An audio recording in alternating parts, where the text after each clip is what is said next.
I'm a fighter, always have been. In the ring and in business. 30 years of battles, rising, falling, rebuilding. I've made money, I've lost money, but it wasn't until I created Zapata Systems was I able to really climb my way out. But the toughest fight, it wasn't physical. It was watching money walk out the door week after week, whether to vendors charging too much or labor not justifying the revenue. That money stress, it doesn't always stay at work.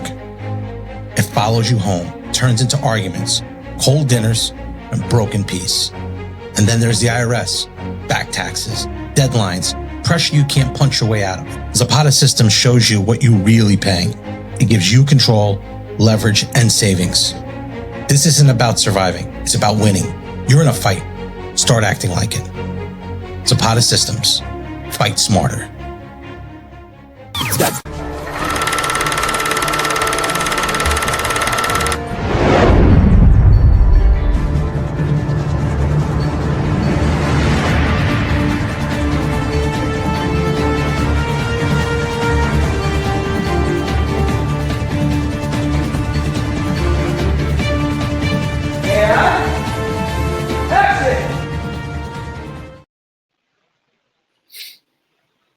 All right, guys, another movie talk week. We got a great show for you today. We're going to talk Who's Freddy Krueger, Baby Driver 2, and we'll talk Stranger Things coming up actually very soon. Looking forward to that.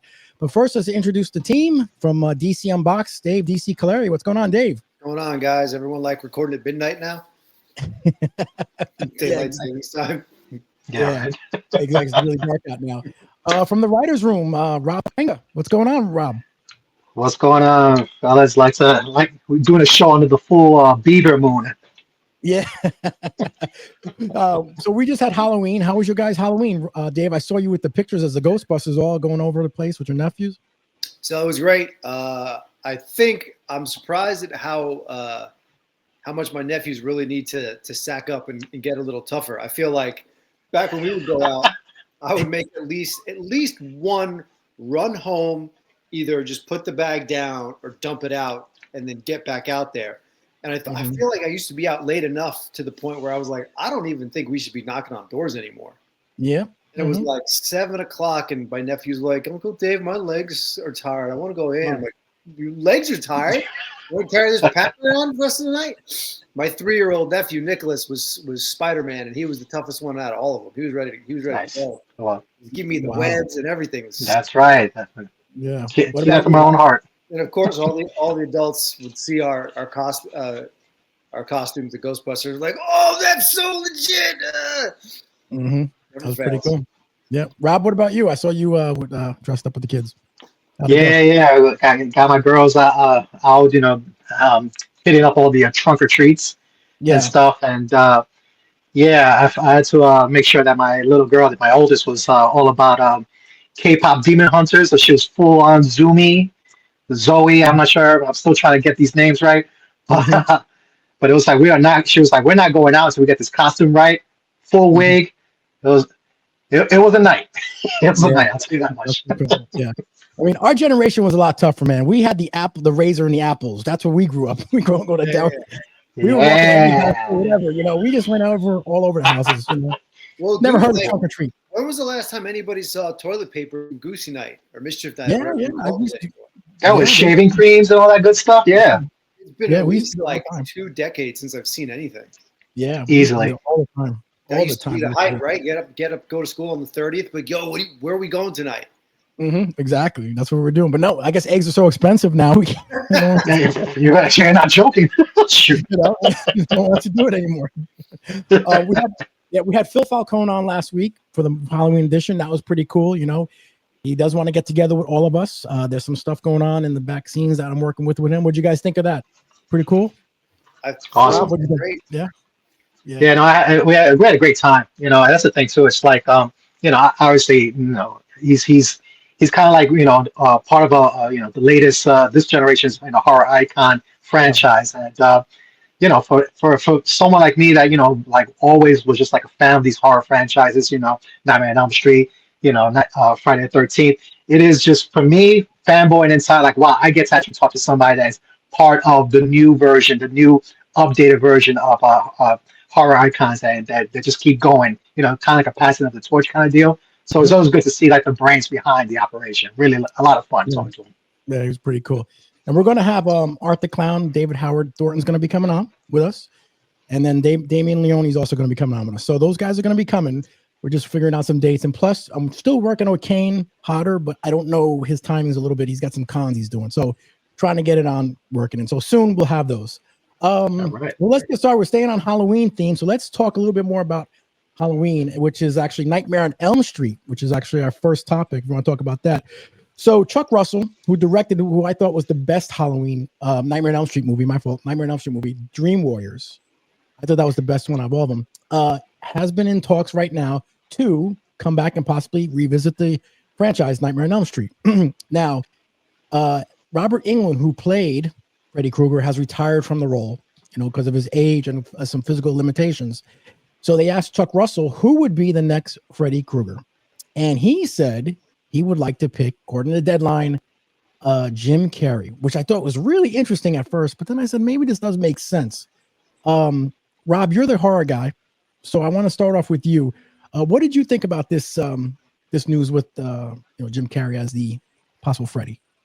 Well, there's definitely a vision behind this casting choice for sure. So, I'm all for that. We always talk about like how to just try something new. Now if you're gonna go revisit Nightmare on Elm Street, great. Obviously, you got to get the Freddy right because the last time we had an update on Nightmare on Elm Street, we had Jackie Harley or something. I'm sorry, I forget his last name, but they tried the new reboot version, and the Freddy was just like not.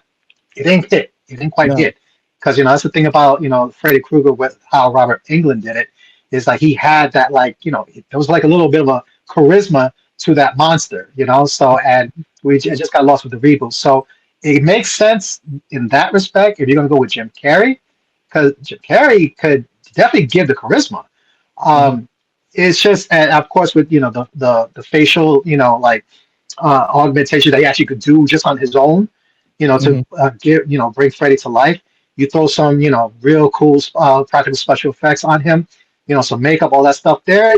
I could see it, and people forget that Jim Carrey's actually a pretty damn good actor. He does it. He's tried. He has worked in serious roles before. Eternal Sunshine of a Beautiful Mind. For people that don't remember that movie, check it out. He was just awesome, and he's not like comical funny in that movie at all. So he has acting chops.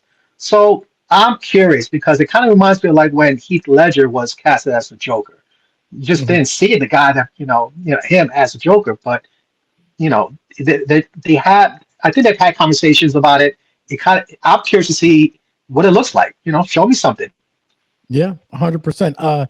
And I think Jim Carrey, like Freddy was always like a little corny with those corny lines he would say back in when he would kill somebody, say one of those stupid lines. I think Jim Carrey would fall pretty good with that stuff. Dave, did you hear about that news? Jim Carrey possibly as Freddy. What did you think of it? I didn't, but it's definitely interesting, and I think people forget that he's not just the funny guy. He's not just the mask. So to Rob's point, he does have acting chops.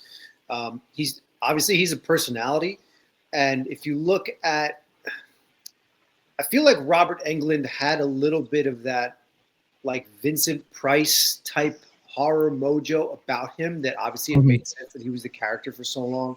It was Jackie Earle Haley who played him in the reboot, and while he's a fine actor, he didn't have the same presence, and maybe it's because the character is scary, but also trying to be funny in his own sadistic way that makes it even scarier.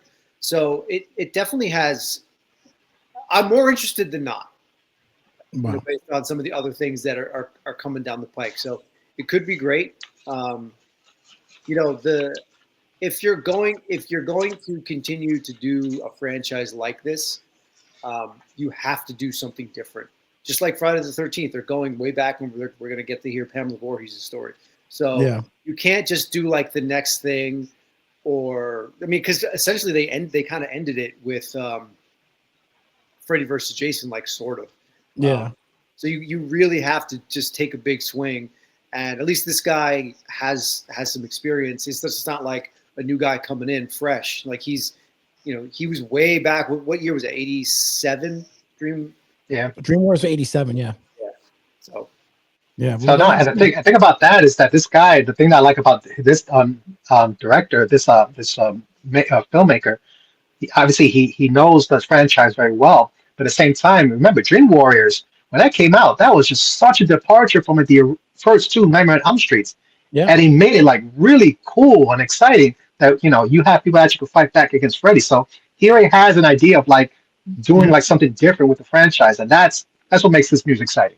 I'm assuming, and he also worked with Jim Carrey. Different like that. The Dream Warriors, he kind of almost rewrote the lore, right? Kind of, Rob. Yeah. Yep. Yeah. No, he added to the lore, if anything. So it really kind of like took off from there, because then if you notice every single movie after Dream Warriors, it was just like he just created just like a path. Like, look, this is where we could extend now Freddy's like origin stories and ongoing story, and really go into like really weird places. It gave creative license to people to like say, you know what, we could go into this franchise and try new things. So I think it really started with Dream Warriors. Yeah, and he actually directed Jim Carrey in The Mask, so they're familiar with each other. So they really know each other. So he really thinks Jim Carrey can really carry this role. So we'll wait and see. We'll see what happens. Still early stages, but that's what's going on right now. The next subject, we're talking about a movie called Baby Driver, which was a great movie. Well, now it's revealed that Edgar Wright has the script is ready for Baby Driver 2. However, there is a big however, because from what we understand, there was a lot of things going on with Kevin Spacey and all those allegations or whatever happened. A lot of the staff does not want to work with Kevin Spacey. Even John Berthol said he doesn't, respect the man. So that would be a big issue. So they would have to figure out a way, because he was like the boss in the movie. They would have to figure a way to get rid of his character, or maybe just recast him. I don't know. Dave, did you see Baby Driver, the first one? And you know anything about, I did. I thought it was really great. I think I'd be curious to see what they do with it. I mean, that was what, a 2012 movie, earlier than that, later than that. I don't know. It's been so long. Yeah, it was a while ago. So I would listen. Edgar Wright has proved himself since then, and even before then. But I would like to see where this goes, if it's interesting. I think when I saw it, I didn't expect it to be what it was. I was very surprised at how good it was. Yeah. You really could do any, it's as long as I know Kevin Spacey was like the main cast, but I feel like you could either get rid of him, or you can recast him. Yeah. Like if he's recasted, no one's gonna bat an eye. It's just like, listen, they did it with Terrence Howard, right? And they even made it in the movie. You're like, it's me, get over it.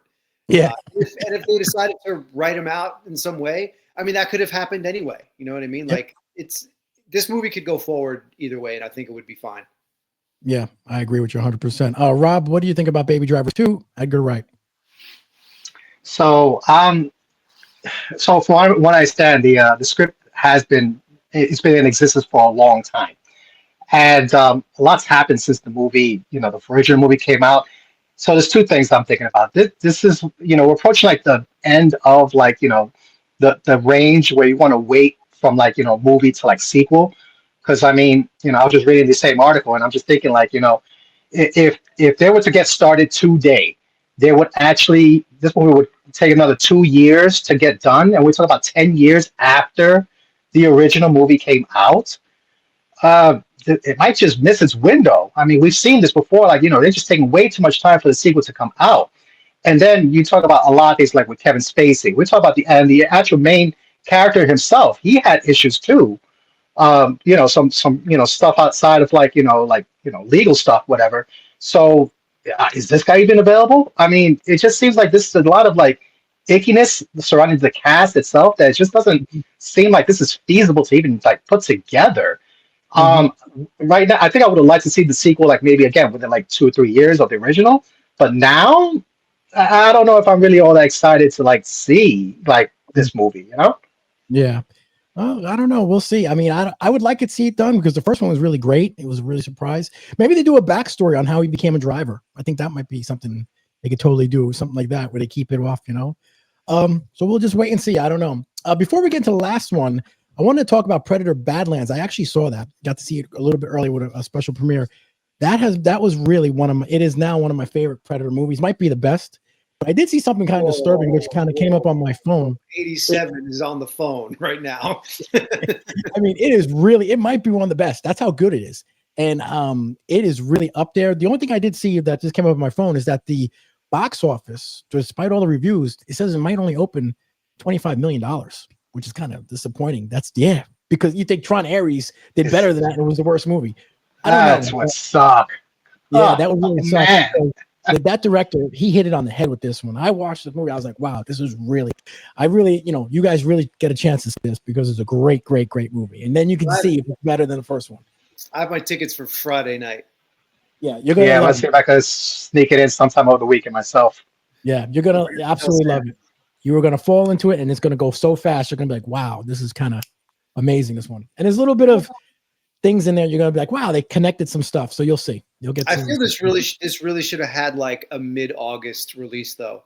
Yeah, I think it's just getting lost in like I think this is the worst time of year to put something like that out. Yeah, it is. That and also I think that I don't know. I get a sense like they're not sure how this was gonna land, to be quite honest, which is sad. I think the same thing happened with like Prey. They let it go on Hulu, and then they see how successful it is. And they're like, oh, this thing really might probably good would have done well in theaters.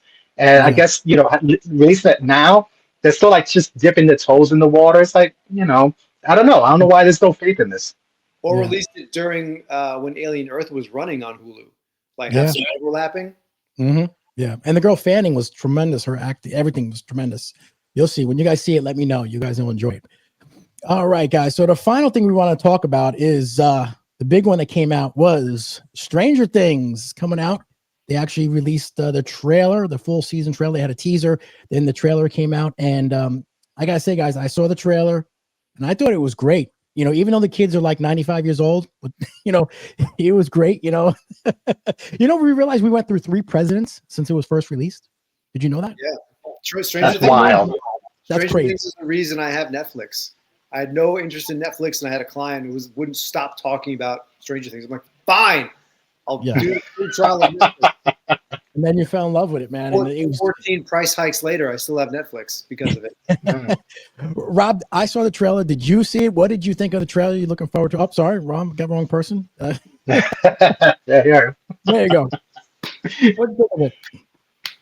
So when I think of the trailer, I think I saw the trailer and I'm excited about it. There was a little bit of goosebumps, going on. It's like they were building up. It's like this is the final everything. It's just like this all led up to this, and I love how it's like gearing up, with the kids versus Vecna, and how it's like it seems like everybody's not all at the same place actually, fighting. You still got people. Just like not able to maybe join right away. It seems like it's a lot happening. It's just really intense. And I mean, we've all hopefully, most of us have seen it up to this point, but it's like, this is what we're looking for. And it looks like it's so action packed too. So I was actually looking to see like what kind of theme they're going for, because it seems like every single season there was a certain kind of like pop culture theme they would do. Like, one was like, like towards the latter half was like a Terminator version of a character. The other ones obviously was like like young Ghostbusters and a little flavor thing. But this just seems like all that's out the window. All the cuteness is out the window. It's just fight for survival, and it just seems like not everybody's going to make it out alive, that's what makes it even more exciting. Like what, you're hoping your favorite characters make it through to the very end. Yeah, exactly. I saw this one picture that I have where they're planning. I put it up here right now. They're sitting around the table planning on what to do. That conversation is like all of them just going to 11 saying, okay, 11, because none of them else can fight Vecna except 11. Right. So, so it's kind of pretty funny, but I do think someone's going to die, or a couple people are going to die. Dave, did you see the trailer? What did you think of it? I watched it like 10 times. Oh, really? Nice. Yeah, nice. I watched it, and then I watched it again to see all the things I missed. And then you start looking in like the corners of all the frames to see what else is happening. Yeah, it looks great. I like that it shows you a lot that you get excited, but you have no idea what's happening, like no idea what the story is. I'll give this series credit where they're able to have, like, ever since season 3, where it was like really three groups of all the kids off doing their individual things. They've been able to make that work. Like normally it's like not one of the groups isn't getting enough story time or whatever, but they've been able to make that work. And it seems like we'll still maybe have a little bit of that in this season. There's some new characters introduced. Linda Hamilton is in this.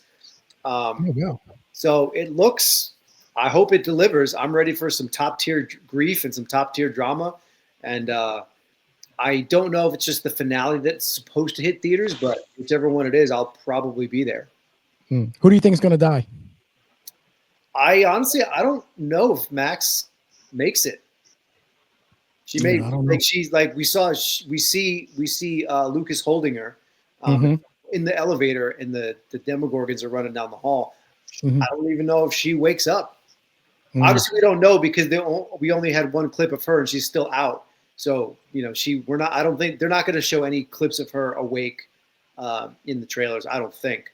I think it's gonna be Will. You think it's gonna be Will? I don't know. Yeah, he just seems like out of all of them, he seems like the one that's gonna be like to really sacrifice himself for his friends. He just seems like he's already kind of like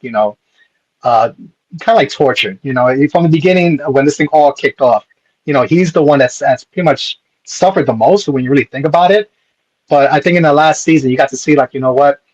He's going to use that pain to do I guess what he never really could, which is like protect the others. Everybody was always trying to save him. I think there's going to be kind of like the full circle, like he'll be able to save some of his friends. Yeah, and I don't like to bring up drama, but you guys did hear that the harassment files against David Harbour, that kind of came out bad timing. Like couldn't the press, public, say, hey, let's do it a little bit later, but it was not great timing because it's coming out right on the eve. I don't know if that was on purpose or something. I don't know. Did you guys hear about that? Obviously, what are your thoughts on that? I read it. I read the article. I read one article on Facebook, and I was like, well, this is stupid. And I forget the outlet that had it, but it was nobody. And then literally within the next 12 hours, like every other outlet was carrying it. I don't know. There's not a ton of detail in any of the reports. At least it's no sexual harassment. It's just bullying, like whatever that means. Yeah, we don't really know. But we're 2 or 3 days into that story, and not a single, no cast, no crew, no one's really been heard from. So I'm not saying that there's no credence to any of it, but David Harbour did this. Doesn't mean I'm not going to plunk down and watch this. No, won't affect the viewing for sure. It won't. I don't. Is it ill-timed for sure? I heard some people talking about like, oh, they're just trying to drum up PR for the show. This show does not need any PR. No, and it certainly doesn't need this kind of PR either, because for all intents and purposes, Eleven and Hopper are like the heart of the show, or at least some of the most popular characters of that show.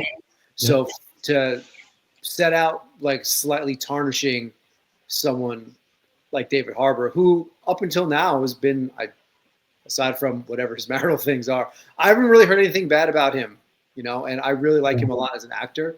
I love his big dad energy. Yeah. I mean, it is what it is, they're people. Yeah. So, I went to Target and the place was packed with like Stranger Things. I went to Target, packed with Stranger Things stuff all over. Yeah, there you go. There you go. Perfect. Robin, what do you think about this news? Unfortunately, I just think that it's just it's not. I don't think it's like a question about ill timing. I mean, it is ill timing, but I just think that if it's coming out now, that means that there's something that was set in motion where it's like it was just not going to be kept up the wraps anymore.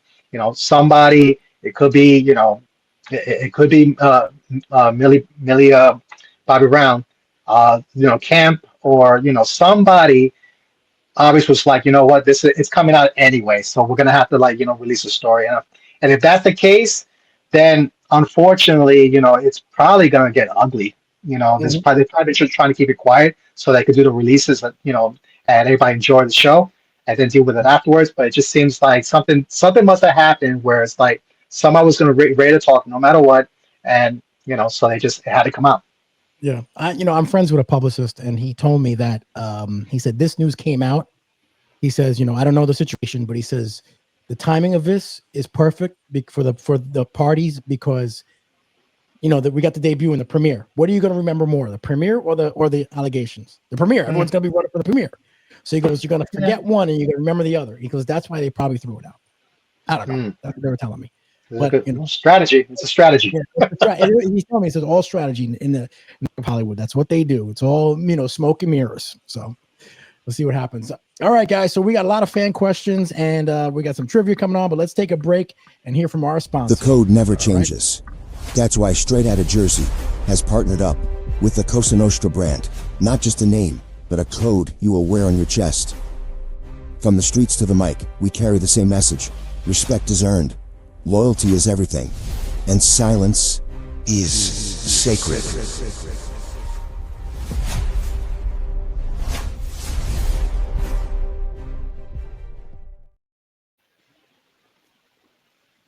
Welcome back. We got a lot of fan questions that came in, so I'm going to run into them because we had some with the interview last week with Phil. I didn't get to some of them, so I'm going to get them all now. Here we go.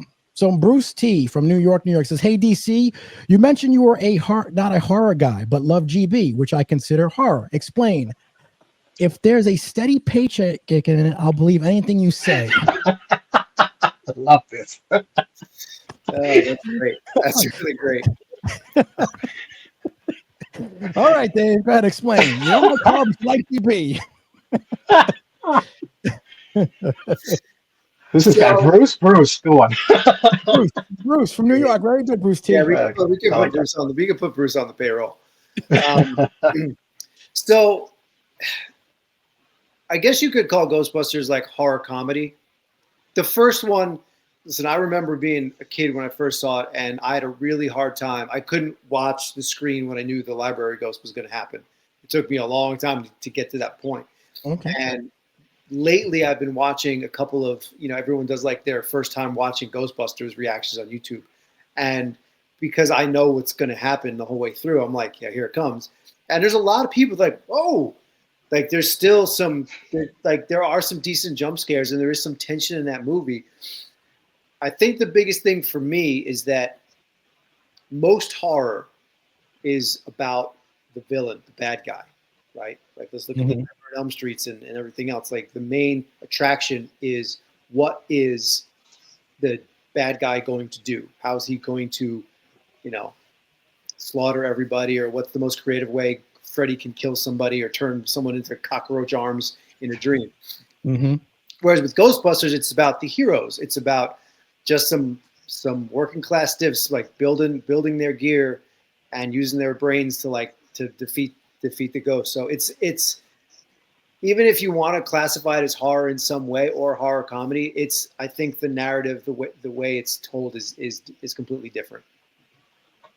Okay, good. All right, man. All right, thank you, Bruce, for that one. Very funny.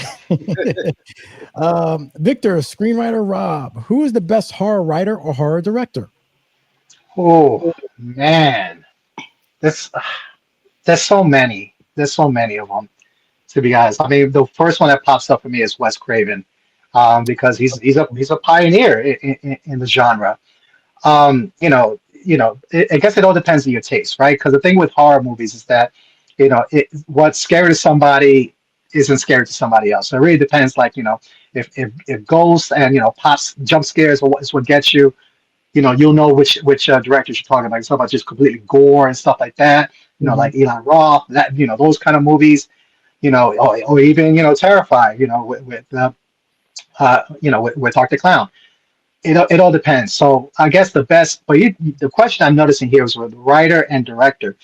I'm gonna throw one out at you that maybe not thinking about it, but Guillermo del Toro.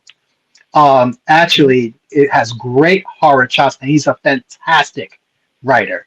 So I think I'm just thinking about it right now, and as much as I like Wes Craven, I think if you're gonna do writer or / director, I know it's but I think Guillermo del Toro is up there too. So I'll give him that. All right, sounds pretty good. All right, one came in. I think he did a masterful job with Blade 2. Yes. No, yes, he did. Mm-hmm. You know, I like John Carpenter too. I think he's pretty good. You know, as far as horror. Has anybody been watching Welcome to Derry? I gotta get on that. No, I didn't watch it. It's only 2 episodes in, and again, going back to Bruce, I'm not a horror guy, but I felt compelled to watch it.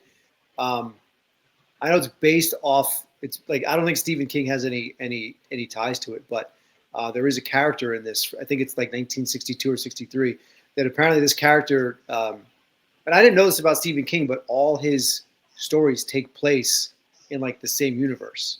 Yes. So they're talking about it's possible that wherever they find Pennywise came from could also be the same type of experiment that was in the mist that caused all that stuff to happen. Yeah, that's pretty cool. I think everyone knows Stephen King because of who he is, but I think it's pretty good to take a MCU type approach before there was an MCU and like everything all happens in the same universe and somehow make it work. Yeah, that's pretty cool. Carlos G from New York says, if you had to get into a fight, what horror villain would you want as backup? What's backup? I thought it was Howard the Duck. Howard the Duck. I want to back you up in a fight, I guess. That's what it means. I want to back you up in a fight. I don't know. Who do you guys think? Jason? I don't know. Well, I was gonna say if you're gonna have somebody, okay, define back you up, kind of deal. If you're like talking about some, like in a physical sense, you're gonna want somebody that's like pretty much unkillable, like Jason Voorhees. If you're talking about like somebody that's like could kill you anywhere, you got Freddy Krueger. Just wait for you to fall asleep and you're done. But I guess it all depends on the context of where you want the backup. Mm-hmm. Yeah, I don't know. Definitely Jason or Michael. Yeah, they never die. Yeah, just because they're brick walls. Mm-hmm. Yes. Yep. Exactly. Let's see. This one came in. Someone sent me this funny email. I was like, okay, Michael Jackson in Hot Neverland Ranch. Do you think my Thriller song is the best Halloween song? He grabbed my nuts. I was like, okay. And that's commitment to the bit. I got to give it to him. I guess Thriller's a great Halloween song. It's a great time. I guess it's a great Halloween song. What do you guys think of Halloween songs? Listen, you're gonna always have Ghostbusters. You'll have Thriller. You'll have like Monster Mash. Thriller's definitely up there. Yeah, Thriller's up there. And if you tag the music video in it, like you're not gonna get a much better like scary Halloween theme than that. And you give, especially when you get the Vincent Price rap at the end. Yes. Yeah, which you gotta have. Another underrated one I keep hearing every so often during Halloween is Somebody's Watching Me. That's guys remember that song that the chorus, you got Michael Jackson in it randomly. Mm-hmm. Yep. Yes. Who is that guy? What's his name? I forget his name. He's like the IRS. Yeah, that guy. Mm-hmm. All right, let's see what we got here. Next one is let's see. Roger T said Newark, New Jersey. So what movie scene still gives you chills when you watch it? Ooh. I'll jump in on this one because it's the first thing that comes to mind. There is a scene in The Exorcist Part 3. And I think anyone that's seen this movie knows which scene I'm talking about. It is just basically a shot down the hallway. You see people walking by here, you see people walking by there. And at the very last shot, you see, some unwitting nurse just, walking by that keeps looking around and see nothing's there. She walks across again and she sees somebody walking right behind her with this huge pair of scissors right at her neck. And boom, you're like, where did that come from? Even thinking about it right now, I'm just like, chills. So if for anything, check out that movie for that one scene. It's iconic. I think that priest from Poltergeist, when he walks up to the door, you remember that dude? Yes. Scary priest. Yes. The old man. That old man. Yeah, I forget his name, but that creepy guy. Oh my God, that was pretty creepy. Give me chills. Dave, you got one that gives you chills?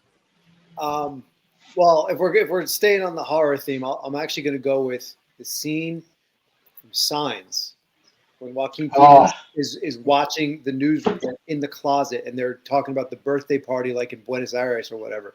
And all the kids are pointing outside and all of a sudden the alien just walks out from the trees and the bushes. I got goosebumps right now just talking about it. Son of a bitch. Wow.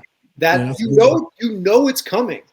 You know it's coming all the time, no matter what. You get you. It's the perfect amount of tension. I don't think there's a score. There's no music until the alien walks out, and then his reaction it's great. All right. We had this one too. Stephen P. Patterson, Yo DC. How about a Stranger Things Ghostbusters crossover movie? Sort of, we had one, right? Fantastic. Actually, you know what? I did hear some type of things. The Ghostbusters animated thing for Netflix. I heard some ideas being tossed around. That would be cool. That would be very cool. Okay. Because they technically take place in the same time. Yep, they do. Bradley, Morristown, New Jersey. Do you have any iconic horror movie death scene you enjoy or most memorable? Always Jason hitting the sleeping bag in the tree. Remember that one? Jason picked up this guy in a sleeping bag and whacked him against the tree. That was an iconic one. I think the one that, I don't know, it's just only because I guess maybe it's just we're talking about it with Nightmare on Elm Street. The Johnny Depp scene. It's basically in the bed, and he just gets pulled into the bed. And all of a sudden, eruption of blood just starts spewing out. That's hard one. That's a hard one to forget. Yeah, that's pretty bad. Dave, you got anything you think of? I mentioned it before, just because it was. I don't remember which nightmare it is, but when one of the kids they're in like the roach trap box. And they pull their arms up, and they got the roach arms and shit. That was most of the kills in that movie were pretty gross, but for some reason that one sticks with me. Okay, all right, sounds cool. We're gonna head up to the trivia time. All right, we're gonna start doing some little bit of trivia. So I'm gonna start it off with Dave. I'll start off with you first. Let me get this all set up here. All right, in Kill Bill, The Bride. Did you see Kill Bill? No, you didn't see Kill Bill, so you're not gonna get this one. Kill Bill, The Bride. What was her name? Jenna. What? Jenna. Close. Rob, what do you know it? Yeah, it's Beatrix. Correct. Beatrice Kiddo. All right. So Rob, now it's your turn. In Breakfast Club, why did Bender have detention? Oh, what the hell? This should have been a damn question. What was this thing? What? That was what was his name? The actor who played him. Was it? Is that the Judd Nelson guy? Yes, Judd Nelson's role. Bender. Why did he have detention in Breakfast Club? I'm trying to remember if he was a druggie or not. I don't think he was a druggie. He was a druggie. But that's not why it was detention. It's like he flipped somebody off. It was something weird. He was just a badass, and he just got canned in there. No, it was for Dave. I don't know if you know it. It's fire alarm. Fire alarm, correct. He pulled the fire alarm. All right, Dave. In Scarface, what was Al Pacino's first and last name? What? His first and last name. What was Al Pacino's first name? You know? This ain't a real question. What is it? Tony Montana. Well, wow. That's a softball question. All right, you ready, Rob? Sure. Here's another easy one for you. In Hangover, what city was the bachelor party held at? Vegas. Okay, very good. Come Okay. on, gay boys. All right, Dave. In Psycho, what was Norman Bates' hobby? Oh God. Actually, I don't know. Part of me wants to say taxidermy. Correct. Wow, good one. Oh, wow. Very good. All right, Rob. Ready? In the never-ending story, what's the main villain's name? The main wait a minute. This is a trick question because the main villain is the nothing. That is correct. All right. The nothing. That is correct. All right. Next one. Let's see. We got here. All right. Let me just see. Make sure. Okay. So Dave, let's see. In RoboCop, what was the evil company that created him The initials. OCP. That was correct. Omni Consumer Products. Yeah. Very good. That was a good one. All right. Let's see. Rob. In Lethal Weapon, you know Murtaugh and Riggs. But what is their first names? Freaking. Wait a minute. Clear this out. Murtaugh and Riggs. What's their first names? Come on. Is one of them John? No. Good guess. Something generic like that. No. No. Dave, you know it? Roger Murtaugh and Martin Riggs. Thank you. Very good. All right. Let's see this one. Dave, what is Gizmo's actual real name? He's a Mogwai. That is correct. He's a Mogwai. All right. Ready, Rob? Up here we go. In the movie Big, what was Tom Hanks's name and what was the machine he used to get his spell from? The machine was the Zoran or something like that. Close. Zoltar machine. Zoltar. Yes. T in there. Okay. And what was his name in the movie? Man. They say it a couple times.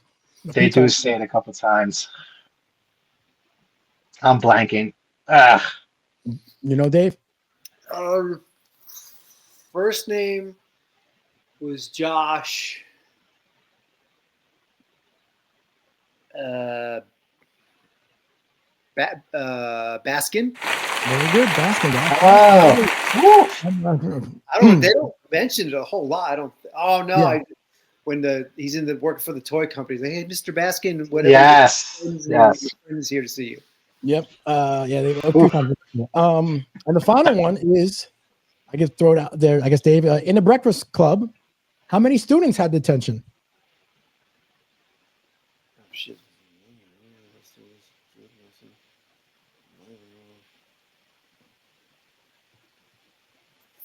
5? That is correct. 5 is correct. 5 is correct. Very good. I was passing my fingers too. Should we name all the actors and actresses? Yeah, can we name all the actors? Let's see who we got. All right. Judd Nelson. Michael Emilio.